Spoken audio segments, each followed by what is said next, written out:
Sir, ഈ വെടിനിർത്തൽ കരാറിന് ശേഷം ഹൂത്തികൾക്ക് നേരെ ഇപ്പോൾ അമേരിക്ക ആക്രമണം തുടരുകയാണ്. ഹൂത്തികൾ ചെങ്കടലിലൂടെ പോകുന്ന അമേരിക്കൻ ഷിപ്പുകൾക്ക് നേരെ ആക്രമണം നടത്തിയെന്ന പേരിലാണ് അമേരിക്ക രാവെന്നോ പകലെന്നോ വ്യത്യാസമില്ലാതെ വൻ തിരിച്ചടി നൽകുന്നത്. എന്താണ് അവിടെ സംഭവിച്ചുകൊണ്ടിരിക്കുന്നത്? അവിടെ ഇപ്പോൾ ഈ ട്രംപ് ശരിക്കും പറഞ്ഞാൽ ഒരു പുതിയ യുദ്ധത്തിലാണ്. അതായത് ട്രംപിൻ്റെ ഒരൊറ്റ ലക്ഷ്യം മാത്രമേ ഉള്ളൂ, എങ്ങനെയാണെങ്കിലും അമേരിക്കയിലേക്ക് വെൽത്ത് കൊണ്ടുവരിക, കാശുണ്ടാക്കുക, ഈ അമേരിക്ക ഫസ്റ്റ് എന്നുള്ളൊരു പോളിസി. അപ്പോൾ അതിനകത്ത് ഇപ്പം ട്രംപ് എപ്പോഴും ഇപ്പം കഴിഞ്ഞ ഈ അധികാരത്തിലേറി ഇപ്പോൾ സെലൻസ്കി ആയിട്ടുള്ള മീറ്റിങ്ങിലും മറ്റുള്ള റഷ്യ ഉക്രൈൻ വാറിൻ്റെ ഇതിൻ്റെ ഈ സമാധാന ചർച്ചയിലാണെങ്കിലും അതേപോലെ പിന്നെ ഗാസയിലെ വെടിനിർത്തലിൻ്റെ ഇതിലൊക്കെ ആണെങ്കിലും പീസ് എന്നായിരുന്നു എപ്പോഴും ട്രംപ് പറഞ്ഞുകൊണ്ടിരുന്നത്. ഒരു ഭാഗത്ത് പീസ് എന്ന് പറയും, മറുഭാഗത്ത് ഈ മധ്യേഷ്യ മുഴുവൻ ഈ പറഞ്ഞൊരു യുദ്ധാന്തരീക്ഷത്തിലേക്ക് തള്ളിവിടുന്ന രീതിയിലുള്ള നടപടിയാണ് ഇപ്പോൾ ട്രംപ് എടുത്തുകൊണ്ടിരിക്കുന്നത്. ട്രംപ് ഇപ്പം സിനിജി പറഞ്ഞതുപോലെ രാവും പകലുമാണ് ഈ ഹൂത്തികളുടെ നേർക്ക് ഇപ്പം പിന്നെ ബോംബ് വർഷം നടത്തിക്കൊണ്ടിരിക്കുന്നത്. അത് ആ സന എന്ന് പറയുന്ന സാധനങ്ങൾ അവിടെ എല്ലാം റെസിഡൻഷ്യൽ ഏരിയയിലേക്കാണ് ഈ മിസൈൽ വർഷം നടത്തിക്കൊണ്ടിരിക്കുന്നത്. അത് രാവും പകലും ഒരേ സമയത്ത് നടത്തിക്കൊണ്ടിരിക്കുകയാണ് ഇത്. അത് ശരിക്കും പറഞ്ഞാൽ ലോക മാധ്യമങ്ങൾ പോലും അതിൻ്റെ ആ ഒരു തീവ്രതയിൽ ഇപ്പോഴും എടുത്ത് കാണിക്കുന്നില്ല. കുട്ടികളും സ്ത്രീകളും ഒക്കെ അനുസരിച്ചിട്ടാണ് മരിക്കുന്നത്. എത്ര പേര് മരിക്കുന്നു എന്നുള്ളത് പോലും നമുക്ക് പുറം ലോകം അറിയുന്നില്ല. അപ്പോൾ അതിൻ്റെ ഒരു കാരണം എന്ന് വെച്ചാൽ ഹൂത്തികളെ സപ്പോർട്ട് ചെയ്യുന്നത് ഇറാനാണ്. ഇറാൻ എന്നാൽ ഔദ്യോഗികമായിട്ട് അവരത് ഹൂത്തികളെ അവരെ സഹായിക്കുന്നത് അവകാശപ്പെടുന്നതുമില്ല. അതേസമയത്ത് ഈ ഹൂത്തികൾ ഈ റെഡ് സീയിൽ ഇത്രയും ആക്രമണം നടത്തിക്കൊണ്ടിരുന്നത്, അമേരിക്കൻ കപ്പലുകൾക്ക് നേരെ ആക്രമണം നടത്തിക്കൊണ്ടിരുന്നത് ഗാസ യുദ്ധത്തിൻ്റെ അല്ലെങ്കിൽ ഹമാസിൻ്റെ യുദ്ധത്തിൻ്റെ ഭാഗമായിട്ടായിരുന്നു. അപ്പോൾ ആ ഹമാസുമായിട്ടുള്ള ഇസ്രയേലിൻ്റെ വെടിനിർത്തൽ വന്ന ആ സമയത്ത് ഡിസംബറിൽ തന്നെ ഈ റെഡ് സീയിലുള്ള ഈ ഹൂത്തികളുടെ ആക്രമണം കുറഞ്ഞതാണ്. വീണ്ടും ഈ ആക്രമണം ആരംഭിച്ചപ്പോഴത്തേക്കാണ് ഹൂത്തികൾ വീണ്ടും ആക്രമണം നടത്തിയത്. എന്തുകൊണ്ടാണ് ഈ ട്രംപ് ഈ ഹൂത്തികളെ അല്ലെങ്കിൽ യമനെ ആക്രമിക്കുന്നതെന്ന് പറഞ്ഞു കഴിഞ്ഞാൽ റെഡ് സീ വളരെ ഫ്രീ ആയിട്ട് കിട്ടണം. ഇപ്പോൾ എന്താ പ്രശ്നം എന്ന് വെച്ചാൽ കപ്പലുകളെല്ലാം പോകുന്നത് ആഫ്രിക്കയുടെ തെക്കൻ തീരത്തുകൂടിയാണ് പോകുന്നത്, കറങ്ങിയാണ് പോകുന്നത്. അതായത് ഒരു കപ്പൽ 10 ദിവസം അധികം ചുറ്റിക്കറങ്ങിയാണ് ഇപ്പം കപ്പൽ ഗതാഗതം നടത്തുന്നത്. മറിച്ച് ഈ റെഡ് സീ പിന്നെ ഫ്രീ ആയിട്ട് നമുക്ക് ഉപയോഗിക്കാൻ കഴിയുകയാണെങ്കിൽ പനാമയിൽ നിന്ന് നേരെ വന്ന് റെഡ് സീ വഴി വരാം, 10 ദിവസം ലാഭിക്കാൻ പറ്റും. അപ്പോൾ ഇതാണ് ഇപ്പോൾ ട്രംപിൻ്റെ മുമ്പിലുള്ള ഏറ്റവും വലിയൊരു ആവശ്യം എന്ന് പറയുന്നത്. ഇപ്പോൾ ഈ ട്രംപ് കഴിഞ്ഞ ദിവസങ്ങളിലെല്ലാം ഈ ഭീകരമായ ആക്രമണങ്ങൾ അടിച്ചമർത്തിയിട്ട് പോലും കപ്പൽ കമ്പനികൾ, ഷിപ്പിംഗ് കമ്പനികൾ അതുവഴി വരാൻ തയ്യാറാവുന്നില്ല. പേടിയാണ് സാർ. അപ്പോൾ ഈ അതേസമയത്ത് ഹൂത്തികൾ ഈ അമേരിക്കയുടെ ഈ ആക്രമണത്തിന് നേരെ തിരിച്ചടിക്കുന്നത് ഇസ്രയേലിലേക്കാണ് അടിക്കുന്നത്. ഇന്നലെ ഇസ്രയേൽ വിമാനത്താവളത്തിലേക്കൊരു മിസൈൽ അയക്കുകയും ഇസ്രയേലിലെ അവർ തിരിച്ചതിനെ നിർവീര്യമാക്കി. പക്ഷേ എങ്കിലും വിമാനത്താവളത്തിൻ്റെ സർവീസിനെ അവർ തടസ്സപ്പെടുത്താനായി കഴിയുകയൊക്കെ ഉണ്ടായി. അതോടൊപ്പം തന്നെ ഇസ്രയേൽ ലെബനനിൽ കയറി അടിക്കുന്നുണ്ട്. അപ്പോൾ ഇതെല്ലാം ട്രംപിൻ്റെ ഒരു പൂർണ്ണമായ അനുമതി മാത്രമല്ല, പിന്തുണയോടുകൂടിയാണ് ഇതെല്ലാം ചെയ്യുന്നത്. അതോടൊപ്പം തന്നെ സമാന്തരമായിട്ട് നടക്കുന്ന മറ്റൊരു പ്രക്രിയ എന്ന് പറയുന്നത് ഗാസയിലുള്ള ഗാസ നിവാസികളെ അവിടെ നിന്ന് മാറ്റുക എന്നുള്ള സംഗതി. അത് വളരെ തകൃതിയായിട്ടും സമാന്തരമായിട്ട് നടക്കുക ചെയ്യും. ഗാസയിലുള്ള ഇപ്പോൾ അതിൻ്റെ ഭാഗമായിട്ടൊരു 100 പേരെ ഇപ്പോൾ ഇന്തോനേഷ്യയിലേക്ക് കൊണ്ടുപോയി കൺസ്ട്രക്ഷൻ വർക്കിൽ ഏർപ്പെടുത്താനായിട്ടൊരു പരീക്ഷണാടിസ്ഥാനത്തിൽ കൊണ്ടുപോവുകയാണ് ചെയ്തത്.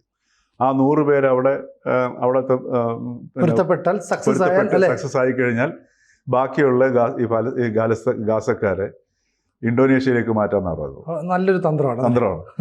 പക്ഷേ അത് ഔദ്യോഗികമായിട്ട് അംഗീകരിച്ചിട്ടില്ല. പക്ഷേ എന്തെങ്കിലും അണ്ടർസ്റ്റാൻഡിങ് ഇല്ലാതെ ഇങ്ങനെ കൊണ്ടുപോകാനും സാധ്യതയില്ല. അപ്പോൾ ഈ രീതിയിലുള്ള ഒരു അതേപോലെ തന്നെ ഇറാനെതിരെയുള്ള അമേരിക്ക കൊടുത്തിരിക്കുന്ന ആ ഒരു അൾട്ടിമേറ്റം അല്ലെങ്കിൽ അന്ത്യശാസനം എന്ന് പറഞ്ഞാൽ അതും അടുത്തുകൊണ്ടിരിക്കുകയാണ് ചെയ്യുക. അപ്പോൾ ഇതിങ്ങനെ അടുത്തുകൊണ്ടിരിക്കുന്നു. അപ്പോൾ ഇറാൻ്റെ നേർക്കും ട്രംപ് ലക്ഷ്യമിടുന്നുണ്ട്. അപ്പോൾ ഈ രീതിയിൽ ആ മധ്യേഷ്യ മുഴുവൻ ഇപ്പോൾ പൂരിതമാകുന്ന ഒരവസ്ഥയിലേക്കാണ് പോകുന്ന സാധനം. അവിടെ മുഴുവൻ ഇതിനകത്ത് ഇപ്പം ഗാസ ഫ്രീ ആക്കി എടുക്കുക, അതോടൊപ്പം തന്നെ ഈ പറഞ്ഞതുപോലെ ഒരു വംശീയമായ ഒരു സംഗതി, അതല്ലെങ്കിൽ ഹമാസിൻ്റെ ഭാഗത്തു നിന്നുള്ള ഭീഷണി എന്നേക്കുമാക്കി ഒഴിവാക്കുക. അതേപോലെ റെഡ് സീ സ്വതന്ത്രമാക്കുക. റെഡ് സീ ഈ പറഞ്ഞതുപോലെ പൂർണ്ണമായിട്ട് സ്വതന്ത്രമാക്കണമെന്നുണ്ടെങ്കിൽ ഇറാനെ നിർവീര്യമാക്കിയെങ്കിലേ പറ്റത്തുള്ളൂ. ഇറാൻ ഈ ഹൂതികൾക്ക് സഹായം ചെയ്യുന്നിടത്തോളം കാലം സ്വാഭാവികമായിട്ടും അമേരിക്കയ്ക്ക് അത് റെഡ് സീ റെഡ് സീയിലൂടെയുള്ള കപ്പൽ ഗതാഗതത്തിനും അമേരിക്കയ്ക്കും എന്നും ഭീഷണിയായിരിക്കും. അതോടൊപ്പം തന്നെ കഴിഞ്ഞ ആഴ്ച ഇറാനും അവരുടെ ഈ അണ്ടർഗ്രൗണ്ട് വെപ്പൺ സംവിധാനത്തിൻ്റെ ഒരു വീഡിയോ പ്രസിദ്ധീകരിച്ചിട്ടുണ്ട്. അത് അവരും യുദ്ധത്തിന് തയ്യാറാണ് എന്നുള്ളൊരവസ്ഥയിൽ.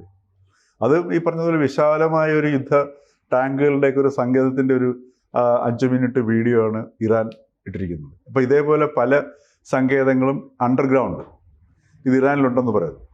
അപ്പോൾ ഇറാനും യുദ്ധത്തിന് തയ്യാറെടുത്തുകൊണ്ട് നിൽക്കുകയാണ് ചെയ്യുന്നത്. അപ്പോൾ യഥാർത്ഥത്തിൽ പരോക്ഷമായ യുദ്ധമാണ് അമേരിക്ക ഹൂതികളിലൂടെ ഇറാനിലേക്ക് നടത്തുന്നത്. അതോടൊപ്പം തന്നെ ഹമാസിനും വീണ്ടും അവിടെ തകർത്ത് തരിപ്പണമായിക്കൊണ്ടിരിക്കുന്നു. ഹമാസിലുള്ള അവിടെ ഗാസയിലെ ആൾക്കാർക്ക് എങ്ങോട്ട് പോകണമെന്ന് അറിയാൻ വയ്യാത്തൊരവസ്ഥ. ഈ സാഹചര്യത്തിലാണ് അവരെ മാറ്റിപ്പാർപ്പിക്കാനുള്ള പദ്ധതി. അതേപോലെ ലെബനനിലുള്ള സംഗതി മാത്രമല്ല, ഈ 2 സ്റ്റേറ്റ് പരിഹാരം എന്നുള്ള ഈ 2 സ്റ്റേറ്റ് പരിഹാരം എന്നുള്ള പാലസ്തീനും വേറൊരു സ്റ്റേറ്റ് എന്നുള്ളൊരു പരിഹാരം, ആ പരിഹാരത്തിലേക്ക് ഒരു കാരണവശാലും ഈ ഉരുത്തിരിഞ്ഞു വരുന്ന സാഹചര്യങ്ങളെ കൊണ്ടുപോകാതിരിക്കാൻ ആ രീതിയിലുള്ള അവസ്ഥയിലേക്ക് എത്തിക്കുക എന്നുള്ളതും ഈ ട്രംപിൻ്റെയും നെതാന്യാഹുവിൻ്റെയും ലക്ഷ്യം കൂടെയാണ്.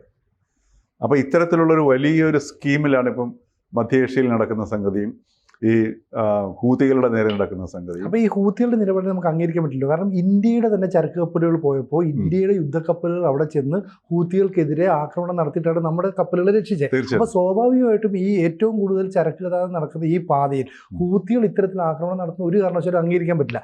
മാത്രമല്ല, ഡൊണാൾഡ് ട്രംപ് അധികാരത്തിൽ വന്നപ്പോൾ ഈ ഭീഷണിയെ ഞാനായിട്ട് ഇല്ലാതാക്കി തരാം എന്നുള്ളൊരു നിലപാട്, അത്ര ഒരു ശക്തിയുള്ള രാജ്യമല്ല. പക്ഷേ ഈ ഹൂതികൾക്ക് പേടിയില്ല, അമേരിക്ക കിട്ടിയില്ലെങ്കിൽ ഞങ്ങൾ ഇസ്രായേലിനെ അടിക്കും. തീർച്ചയായും. അപ്പോൾ ഇതിനകത്തൊരു പരിഹാരം വേണ്ട. എന്തായാലും ഹൂതികളെ പൂർണ്ണമായിട്ടും തുടച്ചു നീക്കുക എന്നല്ല, അപ്പുറത്തേക്ക് അത് സാധ്യമേ അല്ലത്. ഹൂതികളെ തുടച്ചു, കാരണം അവരൊരു സമാന്തര സർക്കാർ പോലെ അത് അവിടെ അവർ നിയന്ത്രിച്ചുകൊണ്ടിരിക്കുകയാണ് ചെയ്യുന്നത്. അപ്പോൾ അവിടെ ഹൂതിയുടെ ഈ പറഞ്ഞ പോലെ ഔദ്യോഗിക കമാൻഡറാണ് ഓരോ പ്രസ്താവനകളും പ്രഖ്യാപനങ്ങൾ നടത്തുന്നത്. ഹൂതികളെ തുടച്ചു നീക്കാനോ അല്ലെങ്കിൽ ഹമാസിനെ തുടച്ചു നീക്കാനോ ഇപ്പം ട്രംപ് വിചാരിച്ചാൽ നടക്കത്തില്ല, നെതന്യാഹു വിചാരിച്ചാൽ നടക്കത്തില്ല. മാത്രമല്ല, ഇത് പല രീതിയിൽ ഇതിനേക്കാൾ ശക്തമായ രീതിയിലേക്ക് ഇത് വരികയും ചെയ്യും. അപ്പോൾ ഇവിടെ എന്താണ് വേണ്ടതെന്ന് വെച്ച് കഴിഞ്ഞാൽ ഇതിന് ഈ മധ്യ ഇവരുടെ പ്രശ്നത്തിൽ ഒരു ശാശ്വതമായ പരിഹാരം, ആ പരിഹാരത്തിലൂടെ മാത്രമേ യഥാർത്ഥത്തിൽ ഈ മധ്യ ഏഷ്യയിലെ ഒരു സമാധാനം കൊണ്ടുവരാൻ പറ്റത്തുള്ളൂ. അത് വരാത്തിടത്തോളം കാലം ഇത്തരത്തിലുള്ള ഈ സംഗതി തുടരുകയും ചെയ്യുന്നുള്ളതാണ്. പക്ഷേ ഈ സമാധാനമില്ലാതെ അവർക്ക് അങ്ങോട്ട് ഇനി മുന്നോട്ട് പോകാൻ പറ്റില്ല. മാത്രമല്ല, ഈ ഗസയിൽ നിൽക്കുന്ന ആൾക്കാരെ എങ്ങോട്ടെങ്കിലും മാറ്റിയേ പറ്റുള്ളൂ. കാരണം ട്രംപിൻ്റെ ചില ലക്ഷ്യങ്ങളുണ്ട്. ഇപ്പം ഈ പറയുന്ന ഈ മേഖലയൊക്കെ പിടിച്ചെടുത്ത് ഒരു ടൂറിസം കേന്ദ്രമൊക്കെ ആക്കി മാറ്റാമെന്നൊക്കെയുള്ള. അപ്പോൾ ഈ ലക്ഷ്യങ്ങളെല്ലാം നടക്കണമെങ്കിൽ അവർ വിചാരിക്കുന്ന കാര്യങ്ങൾ പോകട്ടെ. ഇപ്പം കുറച്ച് പേരെ ഇന്തോനേഷ്യയിലേക്ക് പോകുന്നു, കുറച്ച് പേരെ ജോർദാനിലേക്ക് മാറ്റണം, ഈജിപ്തിലേക്ക് മാറ്റണം. ഈ പദ്ധതികളൊക്കെ നടപ്പാവുമോ? അത് പറയാൻ പറ്റത്തില്ല. കാരണം എന്ന് വെച്ചാൽ ഇപ്പോൾ ഇന്തോനേഷ്യയിൽ ഇത് ഒരു വർക്കബിൾ മോഡലിലേക്കാണ് കൊണ്ടുപോകുന്നത് സാർ. കാര്യം അവിടെ മാറ്റുക എന്നുള്ള ഉദ്ദേശമല്ല കൊണ്ടുപോകുന്നത്. അവിടെ അവർ വർക്കിന് കൊണ്ടുപോകുന്നു, അവിടെ ഒരു 100 പേരെ കൊണ്ടുപോകുന്നു. അവർ അവിടെ പൊരുത്തപ്പെട്ട് കഴിഞ്ഞാൽ കുറേ കൂടെ ആൾക്കാരെ കൊണ്ടുപോകുന്നു. കുറേ കഴിയുമ്പോഴത്തേക്ക് ആൾക്കാർ സ്വമേധയാ പോകുന്ന ഒരവസ്ഥയിലേക്ക് കൊണ്ടുവരിക, അവിടെ സേഫ് ആണെന്നുള്ള അവസ്ഥയിൽ കൊണ്ടുവരുന്നു. അപ്പോൾ ഇത്തരത്തിലുള്ള ചില നടപടികൾ ഇതിൻ്റെ ഭാഗമായിട്ട് നടക്കുകയാണ് ചെയ്യുന്നത്. അൾട്ടിമേറ്റ്ലി ഗാസയിൽ നിന്ന് ആൾക്കാരെ ഒഴിപ്പിച്ച് അവിടെ ഈ ഒരു ഗംഭീര റിസോർട്ടാക്കി മാറ്റാനുള്ള സംവിധാനം ഉണ്ടാക്കുക. ഇതാണ് അൾട്ടിമേറ്റ് ലക്ഷ്യം എന്ന് പറയുന്ന സാധനം. അതോടൊപ്പം തന്നെ നെതന്യാഹുവിൻ്റെ ഈ ഒരു ഭീഷണിയിൽ നിന്ന്, അല്ലെങ്കിൽ അദ്ദേഹത്തിന് ഈ പറഞ്ഞതുപോലെ ഇസ്രായേലിന് എതിരെയുള്ള ഭീഷണിയെ പറഞ്ഞുകൊണ്ടാണ് നെതന്യാഹു ഇത് കാണിക്കുന്നത്. ഇത് രണ്ടുപേരും വാസ്തവത്തിൽ ഈ പറഞ്ഞതുപോലെ യുദ്ധവെറിയന്മാരായിട്ട് ആണ് പ്രവർത്തിക്കുന്നത്. ട്രംപ് ആണെങ്കിലും നെതന്യാഹു ആണ്. ഇപ്പോൾ അതുകൊണ്ടാണ് സമീപകാലത്തെങ്ങും മധ്യ ഏഷ്യയിൽ സമാധാനം വരും എന്നുള്ള പ്രതീക്ഷയ്ക്ക് യാതൊരു വഴിയും തെളിയുന്നില്ല എന്നുള്ളതാണ് നമ്മളിപ്പോൾ കാണുന്ന അവസ്ഥ. അപ്പോൾ ഈ ലോകരാജ്യങ്ങളുടെ ഒരു ഇതെടുത്തു കഴിഞ്ഞാൽ അവർ വിചാരിക്കുന്നത് ഇപ്പോൾ ഇസ്രയേലും അമേരിക്കയുടെ ഒരു പിന്തുണയോടെയുള്ള ഈ ഹമാസിനെ തീർക്കലൊക്കെ അവസാനിപ്പിച്ചാൽ അവിടെ സമാധാനം പുലരുന്ന. പക്ഷേ അമേരിക്ക ഉൾപ്പെടെയുള്ള പല രാജ്യങ്ങളും ഈ യുദ്ധം അവസാനിപ്പിക്കരുത് എന്നൊരു താല്പര്യമുണ്ട്, അല്ലേ? തീർച്ചയായിട്ടും ഉണ്ടാവും. കാര്യം എന്ന് വെച്ചാൽ ഇപ്പോഴത്തെ പുതിയ ജിയോ പൊളിറ്റിക്സിൽ താല്പര്യങ്ങൾ വ്യത്യസ്തമാണ്. ഇപ്പോൾ ഉദാഹരണത്തിന് അമേരിക്ക വ്യക്തമായിട്ട് താല്പര്യം അവർ പ്രഖ്യാപിച്ചു കഴിഞ്ഞു. എന്ത് ചെയ്താലും യുദ്ധം ചെയ്യുന്നതാണെങ്കിലും സമാധാന കരാർ നടത്തുന്നുണ്ട്. ഉദാഹരണത്തിന് റഷ്യയും ഉക്രൈനായിട്ട് പീസ് ഡീൽ നടത്തുന്നു, അവിടെ ബ്രോക്കറിംഗ് ആണ് നടത്തുന്നത്.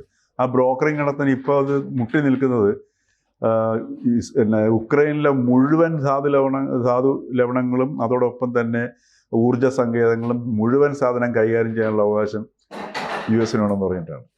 അപ്പോൾ സമാധാനം പണത്തിൻ്റെ രീതിയിലുള്ള ബ്രോക്കറിങ് നടത്തുകയാണെങ്കിലും അല്ലെങ്കിൽ ഒരു ചർച്ച നടത്തുകയാണെങ്കിലും യുദ്ധമാണെങ്കിലും വെൽത്ത് കൈക്കലാക്കുക എന്നുള്ളതാണ് ഇതിൻ്റെ പിന്നിലുള്ള എല്ലാ യുദ്ധങ്ങളുടെയും സമാധാന ചർച്ചകളുടെയും പിന്നിൽ നടക്കുക എന്നുള്ളതാണ് ഇപ്പം മനസ്സിലാവുന്നത്. കൂടുതൽ വാർത്തകളും വിശേഷങ്ങളും നിങ്ങളിലേക്ക് എത്താൻ ABC മലയാളം സബ്സ്ക്രൈബ് ചെയ്യുക, ബെൽ ബട്ടണും അമർത്തുക.